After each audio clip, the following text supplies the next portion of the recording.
আসসালামু আলাইকুম, কেমন আছেন সবাই? আশা করি সবাই ভালো আছেন।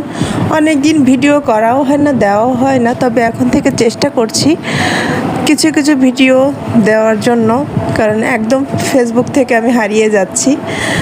আর গ্রীষ্মকাল আসে মজার মজার খাবার নিয়ে। আর এই গ্রীষ্মকালে এই যে পেয়ারা মাখা, স্পেশালি আম মাখা, আমড়া মাখা, এগুলো যে কতটা টেস্টি হয়। আর এই বাসায় বসে করে এগুলোই আপনাদের মাঝে একটু চেষ্টা করলাম শেয়ার করার জন্য।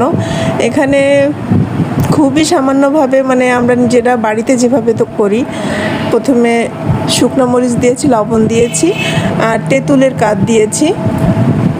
আর এখানে প্রয়োজন হলে একটু চিনি দিয়ে, কিন্তু এখানে চিনি ইউজ করা হয়নি যেহেতু পেয়ারাটা অনেক মিষ্টি ছিল।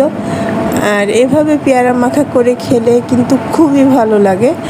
আর গরমের সময় দুপুরবেলা এটা কিন্তু খেতে খুবই ভালো লাগে। আর এর সঙ্গে যদি কাসুন্দি হতো তো আরও টেস্টি হতো, কিন্তু সবসময় তো আর বাসাতে কাসুন্দি থাকে না। এভাবেও অনেক মজার হয় পেয়ারা মাখাটা নিজেরা বাড়িতে এভাবে বানালে।